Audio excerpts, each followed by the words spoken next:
नमस्कार दोस्तों, मैं हूं आपके साथ अंबर जैदी। स्वागत है आप सबका हमारे आज के खास कार्यक्रम इट्स डिबेटेबल में। चाइना को लेकर अक्सर कुछ ऐसी प्रोपेगेंडा रिपोर्ट सामने आती रहती हैं, चाहे भारत की बात करें या फिर अमेरिका की बात करें। भारत को लेकर हमने पिछले दिनों न्यूज क्लिक वाला ये जो रिपोर्ट थी वो पढ़ी और उसे कहीं ना कहीं एक बार फिर से जो चाइना की प्रोपेगेंडा वॉर होती है उस पर चर्चा शुरू हो गई। और इसी पर चर्चा करने के लिए आज हमारे साथ मौजूद हैं सुमित जैन जी। बहुत बहुत स्वागत है आपका। नमस्कार। नमस्कार। नी how from China. Sumit ji, मैं आपसे समझना चाहती हूँ कि ये जो चाइना के प्रोपेगेंडा वॉर की बात करते हैं, वो जैसे भारत के साथ उनके संबंध अच्छे नहीं है या फिर यूएस के साथ भी इसी तरह की वो प्रोपेगेंडा करते हैं। तो सबसे पहले तो भारत में किस तरह से करते हैं, क्योंकि न्यूज क्लिक वाली सारी चीजें आई, वो किस तरह से करते हैं मैं आपसे समझना चाहती हूँ, क्योंकि आप इस पे काफी गहरी समझ रखते हैं। एम्बर जी, मैंने ऑलरेडी 4 या 5 महीने पहले I had started warning all the भारतीयस कि there is a heavy influx of information जो कि चाइना से आ रही है, and they are trying to create a perspective that Rahul Gandhi is the best option for India and Modi ji को हटाया जाए। और आप देखेंगे, अगर जितना भी आप सोशल मीडिया का हैंडल देखेंगे, आपको यही पर्सपेक्टिव दिखेगा सब जगह पर। एक दूसरा एंगल भी है जहां पर आपको यह दिखाया जाता है कि चाइना वीक हो रहा है, इंडिया स्ट्रांग हो रहा है। आपके दो दुश्मन हैं सबसे बड़े, एक है पाकिस्तान, दूसरा है चाइना। दोनों वीक हो रहे हैं, दोनों के टुकड़े होने वाले हैं। ये भी एक पर्सपेक्टिव होता है कि ताकि जो देश के लोग हैं वो आराम से सो जाए भी, इनके टुकड़े हो जाएंगे और हम अपना अक्साई चिन्ह भी ले लेंगे, उधर से पीओके भी बिल्कुल कोई भी हाथ हिलाई बिना हमारे पास आ जाएगा। ये पर्सपेक्टिव्स हैं जो दोनों चाइना से ही शुरू होते हैं और लोगों को भ्रमित करने के लिए हैं। तो this is how it was happening and I was warning it for the last 4 to 5 months. Now, what happens? लोगों के दिमाग में एक तो पर्सपेक्टिव आ गया कि वी आर वेरी स्ट्रांग। दूसरा पर्सपेक्टिव है कि हमारा जो एनिमी है वो बहुत वीक हो गया है। हाँ, उससे एक ओवर कॉन्फिडेंस आपके अंदर आना शुरू होता है। And we have seen it in 1962 also.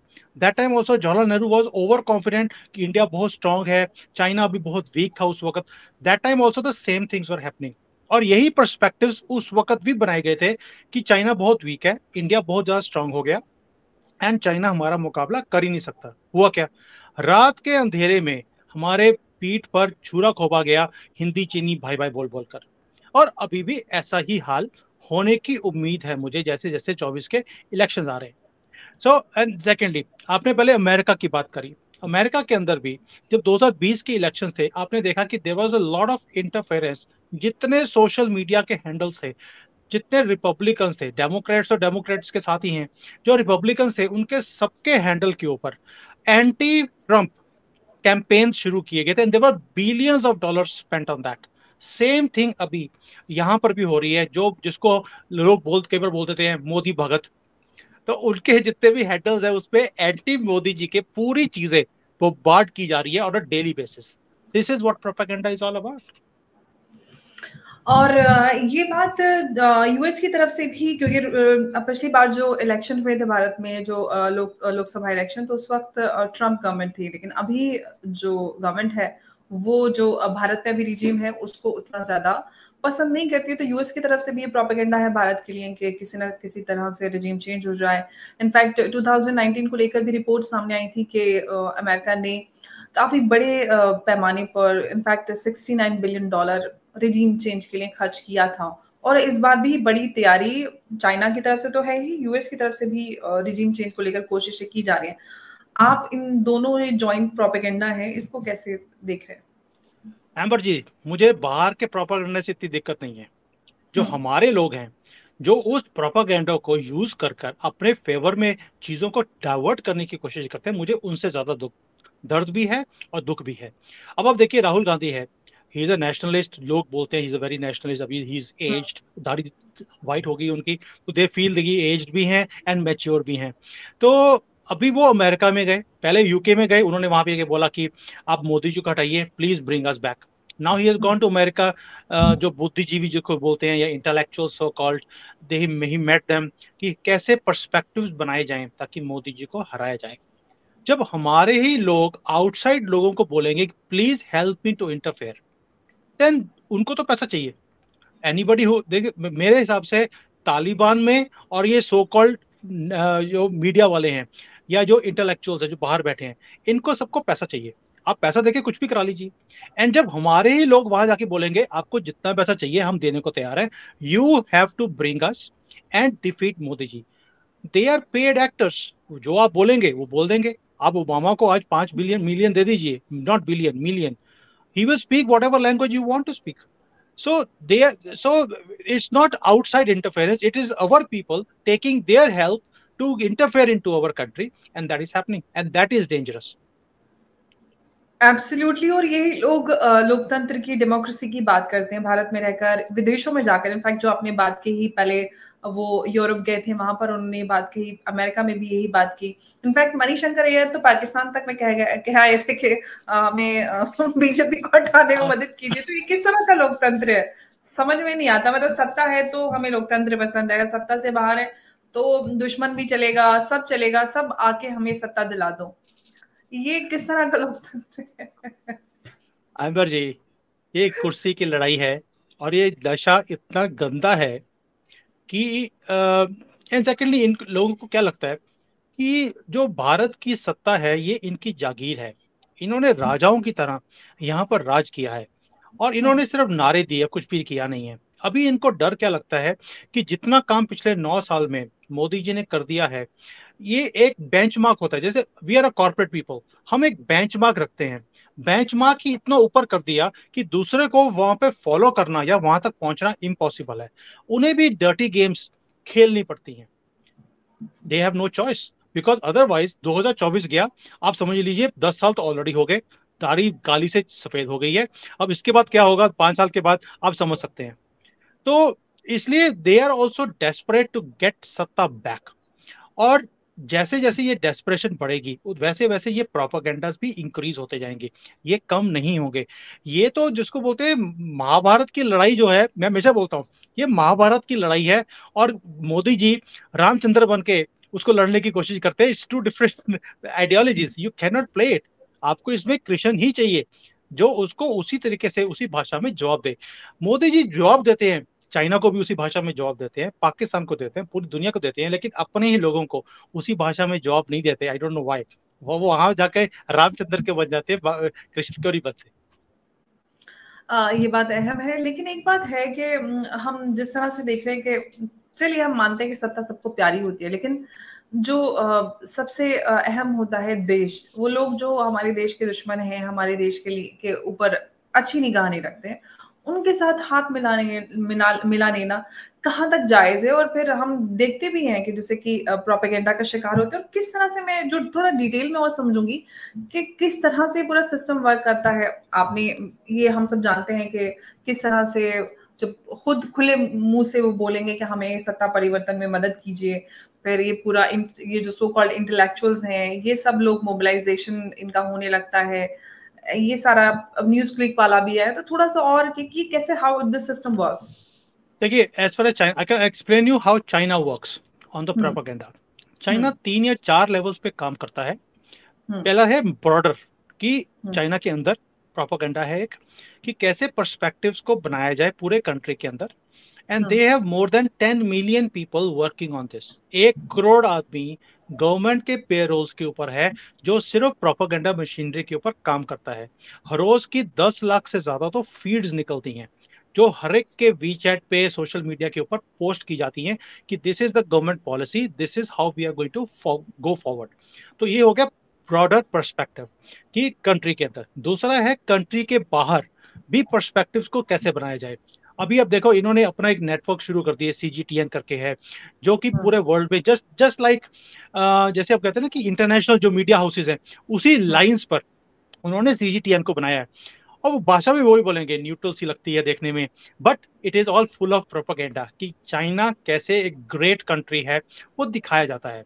सो ये पर्सपेक्टिव हो गया। अब उसमें कवर क्या होता है, they have learned one thing. अगर आपने एक न्यूज देखा होगा, एक आर्टिकल निकला था चाइना का, जहां पर उन्होंने यूएसए की हेजीमनी के ऊपर 5 पॉइंट्स लिखे थे कि how USA uses it's power on everybody, influence करता है। तो उसमें हम्म। पॉलिटिकल भी है, कल्चरल भी है, सोशल फैक्टर्स भी हैं, इकोनॉमिक फैक्टर्स हैं। अब चाइना ने वो उस चीज को पकड़ के वही सारी चीजें करनी शुरू कर दी। अब देखिए, इंडिया के अंदर आपको मालूम है कि जो मीडिया हाउसेज हैं, मैं उनको बिका हुआ मीडिया हाउसेज बोलता हूँ, आई एम सॉरी टू से, बट मुझे ये वर्ड यूज करना पड़ता है बिकॉज ये हर आदमी यहाँ पर बिका हुआ है, दे स्पीक चाइनाज लैंग्वेज। आप मुझे बताइए मैं उनको बिका हुआ क्यों बोलता हूँ? कैन यू एवर इमेजिन कि एनी इंडियन मीडिया हाउस और इंडियन गवर्नमेंट चाइना के अंदर मीडिया का बंदा खरीद सके? Is it possible? कभी ट्राई भी किया किसी ने? दे विल हैव, इम्पॉसिबल है। और अगर ट्राई भी किया होगा तो पॉसिबल वो शुरू होने से पहले ही खत्म हो जाएगा। दैट इज वाई, एक तो ये चीज है, दे नो कौन सी कंट्री में कौन कौन से लोग बिकने के लिए तैयार हैं।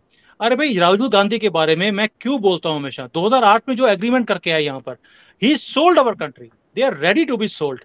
तो इनको खरीदना तो कोई मुश्किल काम ही नहीं है, they are look for this kind of puppets. और वैसे ही ये जो 4-5 पॉइंट्स हैं, वही काम अभी हमारे सोशल मीडिया पे हो भी रहा है, सेकेंडली हमारे मीडिया में भी हो रहा है। अभी आप देखिए, आप कभी बात देखेंगे राहुल गांधी क्या बात कर, मैं बार बार राहुल गांधी क्यों बोलता हूँ, because he goes outside and speaks these things. वो बोलते हैं चाइना कितना ग्रेट है, चाइना ने कितनी तरक्की करी है, दैट मीन्स उन्हें चाइना की तरक्की दिखती है, जबकि चाइना आज की डेट में डाउन है। और आज बोल रहे हैं कि चाइना ने कितनी डिफ्लेशन तरक्की करी। डिफ्लेशन बड़ा एक चैलेंज बन गया है चाइना डिफ्लेशन के इज, साथ। Deflation is not the right word right now, because अभी सिर्फ 1 या 2 महीने हैं जब उनकी प्राइसेस कम आनी शुरू हुई हैं, and I can do a very big debate with you on that deflation part also. मैं मालूम है कि इंडियन मीडिया में डिफ्लेशन इन्फ्लेशन ये वो लोग बात कर रहे हैं जिन्होंने शायद बैलेंस शीट भी लाइफ में उठाई नहीं होगी लाइफ में, उनको पता भी नहीं बैलेंस शीट होती क्या है, and they are talking of inflation deflation, इस तरह पता भी नहीं की उनको। रिपोर्ट चल रही है एब्सोल्युटली कि डिफ्लेशन का सो शिकार हो रहा है चाइना, है ना? these are campaigns, again I'm telling you, these are again okay, campaigns इसके started पीछे from एजेंडा, China. एजेंडा क्या है ये सब इसके पीछे Agenda के is पैदा? to make you feel overconfident कि भाई हमारी ओके। इकोनॉमी बहुत आगे चल रही है, हम बहुत तेजी से आगे चल रहे हैं, मेरा दुश्मन वीक हो रहा है, एंड आप हम्म। आराम से सो जाओ, वो रात को आएंगे, आपको पीट के चले जाएंगे। एजेंडा एक ही है, there is no okay. Deflation, I live here, I know that hmm. The prices have come down hmm. Because there was over production, माल बिक नहीं रहा। मरता क्या नहीं करता, वो कहते हैं कि जितने में बिकता है बेचो, पैसे अंदर हम्म। करो और सर्कल को घुमाओ, क्योंकि सर्कल रुका हुआ है। That is the only reason. So 2 महीने 3 महीने से अगर प्राइसेस कम आ रही हैं ऑन द जो मैन्युफैक्चरिंग सेक्टर साइड पर है, it is doesn't mean that it is deflation. Deflation happens 2 या 3 क्वार्टर्स में, आपकी प्राइसेस कम हो तो डिफ्लेशन आता है, नॉट इन 2 और 3 months. So people are making you fool of you by saying कि यहाँ पर डिफ्लेशन हो गया है। It is not like this. अभी आप देखेंगे अगले क्वार्टर से जैसे ही डिमांड वर्ल्ड में इंक्रीज होना शुरू होगा, बिकॉज देखिए समर्स में डिमांड नहीं होती पूरे वर्ल्ड में, क्योंकि लोग खर्चते नहीं करते। When you don't go out you will not spend also. Now when the festival season in India starts, lot of material will start coming from China also, other places also. Christmas की तैयारी शुरू हो जाती है, और बड़े festivals हैं, कभी ईद होगी दिवाली कहीं ना है, कहीं, होली है, दिवाली है, बहुत तो सारी। ये सभी जो फेस्टिवल्स हैं दैट स्पर्स द इकोनॉमी। तो यहाँ पर वो उसके बाद ये जो डिफ्लेशन का मैटर है वो थर्ड क्वार्टर में खत्म हो जाएगा, एंड दे नो इट, सबको मालूम है, लेकिन लोगों को टेम्परेरी खुश है। करने के लिए टेम्पररी है। This prices coming down is very very temporary, but hmm. वही वही वही चीज है, प्रोपागेंडाज है, they take money from CCP and they start speaking against China only, लोगों को खुश करने के लिए, और उससे क्या टीआरपी भी बढ़ती है, क्या करें। टीआरपी भी मिल रही है, चाइना का एजेंडा भी पैडल हो रहा है। तो कहते हैं ना, दोनों हाथ घी में और सर कढ़ाई में। तभी मैं इनको बोलता हूँ बिका हुआ मीडिया। देखिए कहीं ना कहीं समवेयर आई फाइंड कि जो चाइना है, चाइना ने मास्टरी कर ली है प्रोपागेंडा के ऊपर, जो आर्ट ऑफ वॉर है, they have hmm. Taken it to the highest level. देखिए ये बुक पढ़ने वाली है, and you will understand the psychology of the Chinese, the art of war. और ये तो इंफॉर्मेशन वॉरफेयर है आज की डेट में। अभी जो अगले युद्ध हैं वो शायद वेपन्स के साथ नहीं होंगे, वो इंफॉर्मेशन के साथ ही होंगे। It's a information warfare. जिसकी बात होती है। And yes, and information warfare जो 5th जनरेशन वॉरफेयर बोलते हैं, 6th जनरेशन बोलते हैं, it is going to happen for 4 years 5 years, उसके बाद कहीं जाकर कहीं झड़प हो सकती है on military point of view. तो ये जो हम्म। है अभी बहुत ज्यादा लेवल पर पूरे वर्ल्ड में ये इंक्रीज हुई हुई है। अभी आपने देखा होगा कि यूके के भी रिपोर्ट आया था, वेयर दे हैव सेड कि अवर डेटास जो इलेक्शंस के हैं वो सारे हम्म। कॉम्प्रोमाइज हो गए, somebody hacked into our system, और 1 साल से चल रहा है, ब्रिटिशर्स को पता भी नहीं है। Why? Because their people were telling them also कि we are very strong, China मरने वाला है. The same propaganda was going on in UK also. And what happened? वो आराम से सो रहे थे, सारा डाटा चोरी कर लिया. अब क्या होगा? वही पर्सपेक्टिव्स, वही चीजें जो चाइना चाहता है वो स्प्रेड होगी यूके के अंदर. यूरोप ऑलरेडी कॉम्प्रोमाइज है, अमेरिका कॉम्प्रोमाइज है, हमारा मीडिया तो मैं आपको क्या बताऊं, सुभान अल्लाह, यही बोल सकता हूँ. हम तो नंबर वन है मतलब. We are the our country's media people are the most sold people. आप कुछ भी करवा लीजिए, कुछ भी बुलवा लीजिए. अभी आप देखिए, मुझे बड़ी हैरानी होती है, आज 14th ऑफ अगस्त है, आप यूट्यूब खोल के देखिए, आपको कितने एनालिस्ट मिलेंगे जो बोलेंगे ये बहुत ग्रेट डे है, इस दिन पाकिस्तान का जन्म हुआ था, हमें इसके साथ बातचीत शुरू करनी चाहिए, ट्रेड शुरू करनी चाहिए. पाकिस्तान के साथ? Who is telling you to so speak all these things? How can a sane person having some kind of a mind here say these things कि भी पाकिस्तान से आप ट्रेड शुरू कर लो, उनसे बातचीत शुरू कर लो? Is it possible? That shows these are paid actors who are being told to speak like this कि पैसे पैसे देके कुछ भी करा लीजिए इनसे. बिल्कुल।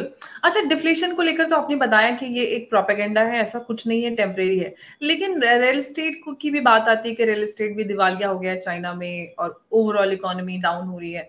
तो रियल एस्टेट को लेकर इतना क्यों ये प्रोपेगेंडा किया जा रहा है? इसके पीछे क्या उद्देश्य है? एम्बर जी, क्या होता है कि वी ऑल नो दैट किसी हुँ, भी कंट्री के अंदर जो रियल एस्टेट है दैट्स अ बैकबोन. जब रियल हुँ, एस्टेट में इन्वेस्टमेंट्स आती हैं तो इकोनॉमी बढ़ती है. हुँ, चाइना ने बहुत तरक्की देखी है because of real estate boom. But hmm, अभी क्या हो गया है कि बिकॉज एक सेंटिमेंट्स होते हैं कि भी हमारी कंट्री भी डाउन है, वर्ल्ड भी डाउन है, पीपल डोंट स्पेंड. तो उससे क्या होगा, जब स्पेंडिंग ही नहीं होगा, लोग घर नहीं खरीदेंगे, तो इतनी इन्वेंट्री बना के रखी हुई है, इतनी बड़ी बड़ी कंपनीज हैं यहाँ पर, जितनी जीडीपी होती है किसी कंट्री, जितनी पाकिस्तान की जीडीपी है, उतना तो साइज एक रियल एस्टेट कंपनी का यहाँ पर. तो you can see the size. तो हुँ, अब उनकी इन्वेंट्रीज बिक नहीं रही. So what happens is they are going down. Now they are saying कि हमारे बॉन्ड्स की पेमेंट्स नहीं हो रही है. अभी ये गार्डन कंपनी कंपनी है, बहुत बड़ी कंपनी है, एवरग्रैंड का नाम आपने सुना था. तो इनकी इन्वेंट्रीज ना बिकने के कारण they are in trouble. Government also says हम आपको बेल आउट नहीं करेंगे, अगर आपको बेल आउट कर दिया तो छोटे छोटे लोग खड़े हो जाएंगे कि हमें भी बेल आउट करो. So we are not absolutely. Going to do it. Best thing is you start selling your assets. जो आपकी प्राइम प्रॉपर्टीज हैं उसको बेचो, पैसा इकट्ठा करो एंड लोगों के पैसे वापस करो. They are also saying one thing, जो प्रोजेक्ट्स आपके पूरे नहीं हुए, पहले आप उनको पूरा करके उनको बेच के हैंड ओवर करो, so that the economy also starts running. अब हुँ, रियल एस्टेट को लेकर ये क्यों बोला जाता है कि ये डूबने वाला है? This again again the same perspective. Real estate भी डूब गया, सेमीकंडक्टर भी डूब गया, रेलवे भी डूब गई, एयरलाइन भी डूब गई. 10 ट्रिलियन की इकोनॉमी है, 12 ट्रिलियन डूब गए. अरे भैया, 10 ट्रिलियन की इकोनॉमी से 12 ट्रिलियन डूब गए तो कंट्री तो वैसे दिवाली होना चाहिए. तो वाई दिस कंट्री, इसका दिवालिया क्यों नहीं निकल रहा? लोग लोग पूछते नहीं है, उसको काउंटर नहीं करते इन चीजों को कि why you are saying this, this is, I don't know, I should be using, it's a BS thing. It is just to it is just to create a wrong perspective, a wrong overconfidence in people's mind. मैं फिर बोल रहा हूँ, real estate is down. और मैं आपसे पूछता हूँ, you been in, I don't know if you living in Delhi और somewhere, I you am in no Delhi, yes. DLF, Delhi. Hmm, so you know DLF. आपको याद होगा 5-6 साल पहले जब real estate was little bit shaky in India also, DLF की कितनी बात आती थी कि ये डूबने वाला है, याद है हुँ, आपको? हुँ, एंड बिल्कुल। देन वी हैड पार्वसनाथ, हमारे सहारा एक कंपनी थी एक, कितने बड़े बड़े नाम थे, आज उनका नाम भी नहीं है. डीएलएफ के ऊपर भी आया था ये डूबने वाला है, इसके बाद इंडिया भी डूब जाएगा, ऐसी था हुँ, पूरे वेस्टर्न मीडिया के अंदर, यही बातें चल रही थी. Same thing is happening now for China also. कभी भी कंट्रीज अपने बड़े बड़े जो ये ऐसी कंपनीज होती हैं इनको डूबने नहीं देती है. चाइना भी डूबने नहीं देगा. And they have a lot of leverage. For example, hmm, China के, मैंने इसके ऊपर बड़े डिटेल में वीडियो भी बनाया था कि रियल एस्टेट क्यों नहीं डूबेगा. मैं आपको एक सिंपल चीज बताता हूँ. चाइना के अंदर कंट्रोल्स बहुत ज्यादा हैं. The only freedom in China is the freedom of silence. इसके अलावा कोई और फ्रीडम नहीं है यहाँ पर. अभी क्या है कि जो रियल एस्टेट है, it was a very controlled sector. सिर्फ चाइनीज ही खरीद सकते थे. हर एक को सिर्फ एक घर खरीदने की परमिशन है, दूसरा घर आप नहीं खरीद सकते। तो अब इन्होंने ओपन कर दिया, you want to buy another house for investment, you can do it. Foreigners, you want to buy a house, you can do it. मैं अपना घर यहाँ पे नहीं खरीद सकता था, I had to buy in my wife's name because she is Chinese. तो अब उन्होंने फॉरेनर्स को बोल दिया, आप खरीदना चाहते हैं, यू कैन बाय। अभी क्या होगा, influx of money will start coming in, there are lot of people जिसके पास बहुत ज्यादा पैसा भी है, वो दूसरा घर खरीदना चाहते हैं। फिर उसके ऊपर नॉर्म्स भी उन्होंने इजी कर दिए। अभी यहाँ पर रेट ऑफ इंटरेस्ट 3 या 4% है, उन्होंने कर दिया, जो पहले 8% होता था। So they have hmm, given these incentives to pull this market up, which is good enough. और ये हम्म, 1 साल में पुल अप हो जाएगी। सो ऐसा नहीं अच्छा, है कि ये डाउन है, it is just a perspective, wrong perspective of propaganda being hmm. Created. बस एक सवाल और सुमित जी आपसे, ये जो पूरा हम प्रोपेगेंडा वॉरफेयर की बात कर रहे हैं, इसको काउंटर करने के लिए भारत को क्या पॉलिसी अपनानी चाहिए, क्योंकि ये बहुत डेंजरस है और इंडिया के अंदर बहुत ज्यादा अंदर तक घुस चुका है। जैसे कि हम सब जानते हैं कि क्या बुलवाना है, कैसे इसको प्रोजेक्ट करवाना है, किस तरह से ये पूरा प्रोपेगेंडा पैडल करवाना है, क्या पॉलिसी हो सकती है इसको काउंटर करने के लिए? देखिए, मैं आपको फॉर्मूला दे सकता हूँ जो चाइना ने किया है। हम्म, पहला सबसे बड़ा फॉर्मूला है जो आपके सर्च इंजिन होते हैं। चाइना ने हम्म, क्या किया कि जो सर्च, आप कोई भी चाइना की इंफॉर्मेशन लेंगे, अगर आप गूगल डालते हैं, गूगल में आप डालिए, सपोजिंग आपको मुद्दा लगता है कोविड, आप कोविड पे डालेंगे, तो आपको पहले 10-20 जितने भी आर्टिकल्स दिखेंगे वो सारे के सारे चाइनीज गवर्नमेंट ने पोस्ट किए होते हैं, बिकॉज दे पे गूगल टू मेक देयर, आपको मालूम है कि रैंकिंग कैसे हायर हम्म, दिलाई जाती है। So there is a huge amount of money which Chinese government pays, कि आपको वही इंफॉर्मेशन मिलेगी जो चाइनीज गवर्नमेंट आपको दिखाना चाहती है। आप उगर मुस्लिम्स हैं, शिनजियांग है, ताइवान है, हांगकांग है, कोई भी जो उनके फॉल्ट लाइंस है, आप किसी भी चीज को डालेंगे, आपको पहले 10, 20, 50 जो हैं वो सारे चाइनीज गवर्नमेंट के ही परस्पेक्टिव दिखेगा। इंडियन गवर्नमेंट को भी यही काम करना पड़ेगा। They have to put their voice across loudly. ये इंडियन गवर्नमेंट, मुझे नहीं समझ आता कि अब सारा वर्ल्ड आपके अगेंस्ट प्रोपागेंडा कर रहा है। हमें मालूम है कि न्यूयॉर्क टाइम्स का क्या हाल है, बीबीसी क्या कुछ कर रहा है, अल जजीरा क्या कर रहा है, we know all this things, but we don't counter them. This is where we are weak. हमें अपना पर्सपेक्टिव रखना ही नहीं आता, दैट इज वाई दूसरा आदमी हमारे ऊपर हावी होता है। पहली बात। दूसरा है, ये चाइना, मैं अगर आपको चाइना का फॉर्मूला देता हूं, because they have a winning formula how they control the perspectives. एक हो गया सर्च इंजिन्स। दूसरा, अगर किसी ने चाइना के अगेंस्ट, किसी भी गवर्नमेंट ने या किसी न्यूज़पेपर ने बोला है, ये पूरा सोशल मीडिया भर देते हैं उस कंट्री के अगेंस्ट। अमेरिका ने हम्म, थोड़ा सा चाइना के अगेंस्ट बोला था, इन्होंने पूरा सोशल मीडिया पूरे दुनिया का भर दिया कि how American hegemony is is disturbing the world, कैसे वर्ल्ड पीस डिस्टर्ब होती है। उसके बाद अमेरिका ने बोलना बंद कर दिया। दैट मीन्स आपको कोई हिट करता है, आपको उसी भाषा में जवाब देना पड़ेगा इन देयर हाउस, जो हम नहीं करते। अब मोदी जी ने थोड़ा सा शुरू किया है कि घुस के मारते हैं, अमेरिका में गए तो अमेरिका की वाट लगा के आ गए, no he does those things, but that is a one off. What about the whole machinery? क्या हमारी जो इंफॉर्मेशन एंड ब्रॉडकास्टिंग जो है, क्या वो मिनिस्ट्री ये काम कर रही है? I would say no. बाबू लोग आराम से सो रहे हैं कि यार तनख्वाह आ रही है, बस ठीक है, क्या दिक्कत इनफैक्ट है? हमारे पास तो अल जजीरा, बीबीसी लेवल का कोई मीडिया, इंटरनेशनल लेवल का कोई मीडिया नहीं है। प्लेटफॉर्म नहीं है। देखिए एम्बर जी, क्या होता है, इट इज नॉट ओनली कि आपके पास वो प्लेटफॉर्म है या नहीं है, चाइना के पास भी नहीं है, बट इन्होंने एक सिस्टम बनाया हुआ है how to put their voice across, there is lot of money behind it. भी अगर हम्म, आपको वायरल करना है, आपको क्या करना है, सिर्फ यूट्यूब को या ट्विटर को या जो भी ये सारे सोशल मीडिया हैंडल्स हैं, उनको पेमेंट करनी है, दे विल प्रमोट इट। आपके of course. Perspective promote across हो सकते हैं। आपके पास प्लेटफॉर्म नहीं भी है तो there are platforms available who can put your voice across, but who will initiate that? There is nobody doing it. तो चाइना इन चीजों को कर रहा है, भारत अभी बहुत पीछे है इसको काउंटर करने के लिए। थर्डली, लास्ट जो पॉइंट, अभी आपको पता लग गया कि न्यूज जो क्लिक था उसके अंदर फंडिंग चाइना से आई है, who was doing it and who was taking the money. क्या एक्शन लिया आपने? Nothing at all. It was a news, अगले दिन कोई भी खबर नहीं है, nobody is talking about it. News वाले बात नहीं करेंगे क्योंकि वो खुद बिके हुए हैं, क्योंकि उनको लगता है आज मैं उसके लिए बात करूंगा, कल को मेरे भी उछाले जाएगा। But what is the action taken by the government? Action should be taken instantly, not wait कि कल को केस होगा फिर जाएगा। आपके पास प्रूफ आ गया, पकड़ के अंदर करो, 2 डंडे मारो, पता लग जाएगा आपको सारे का सारा, वो बाकियों का नाम भी दे देगा, and that's it. the whole trail is open, but who will take this call? China के पास अगर ऐसा काम हुआ होता, सेम नाइट न्यूज क्लिक के सारे बंदे जेल में होते, इंक्लूडिंग फैमिलीज, बच्चों समेत। बच्चों को 1 महीने का बच्चा है, वो भी जेल में होता, एंड सब वो बच्चा भी बोलता, 1 महीने वाला भी, कि मेरे पापा ने ये कुछ किया है। ये हालत है। So these things India has to do it, अगर इन्होंने अपने आप को सेफ गार्ड करना है। अदरवाइज वही होगा, सारी दुनिया हमें अटैक करती है through their pain and we are not replying. बिल्कुल, एक सख्त जवाब या स्ट्रिंजेंट एक्शन की बात करते तो वो लेना बहुत ज़रूरी है, खासतौर से दुश्मन की अगर इस तरह के प्रोपेगेंडा वॉर वो अगर आपके देश के खिलाफ करता है तो। और सख्त एक्शन की बात जो आपने कही है, मुझे लगता है कि सरकार इस बात को सुने और ध्यान दे, खासतौर से चाइना जो कि एक ऐसा दुश्मन है जो लगातार अलग अलग माध्यम से भारत के अंदर घुसपैठ या फिर जो एक नैरेटिव है उसको आगे बढ़ाने की कोशिश करता है। बहुत बहुत शुक्रिया सुमित जी, आप चर्चा में जुड़े और आपने पूरे इस मुद्दे पर काफ़ी सारी बातें और बहुत सारी इन्फॉर्मेशन हमारे साथ शेयर की, उसके लिए आपका एक बार फिर से शुक्रिया। नमस्कार, जय हिंद। जय हिंद।